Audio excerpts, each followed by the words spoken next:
François Bayrou a encore détaillé sa politique générale devant le Sénat ce mercredi 15 janvier. Ce qui était notamment attendu, c'était son positionnement vis-à-vis de la réforme des retraites.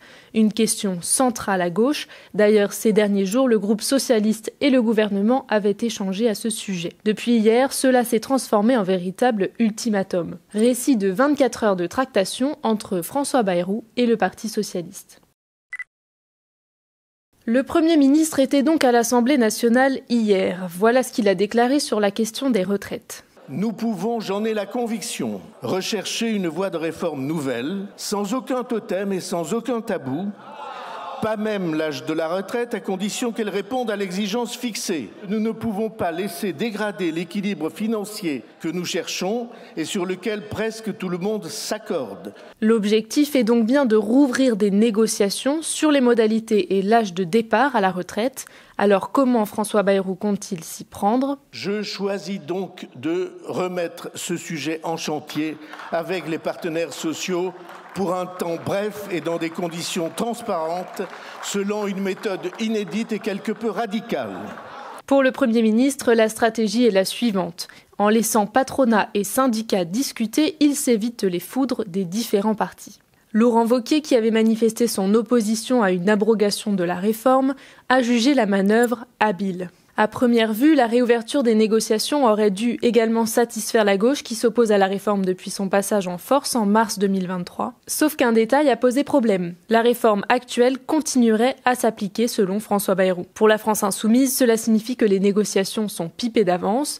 LFI a d'ailleurs déposé une motion de censure dans la foulée. Et si les communistes et les écologistes ont déjà prévu de la soutenir, a priori, il n'y a aucune raison de ne pas voter la censure.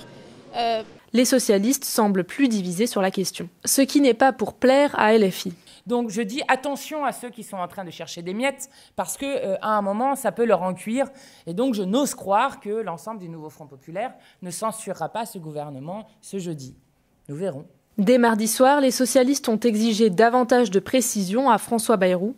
Le Premier ministre a entrouvert la porte. Moi, ce que je dis, c'est qu'on ne peut pas dire, s'il n'y a pas accord, il y aura retour à la réforme Borne. Et donc, moi, ce que je demande au Premier ministre, c'est qu'il soit clair et qu'il dise qu'il y ait accord ou pas accord, le Parlement sera saisi de la question des retraites sur la base des propositions qui auront été faites par les uns et par les autres.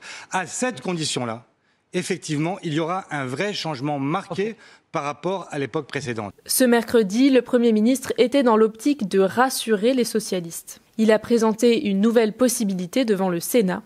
Désaccord, on en reste au texte actuel. Accord complet, on fait un texte de loi. Accord partiel, on traduit l'accord partiel dans un texte d'amélioration de notre système de retraite.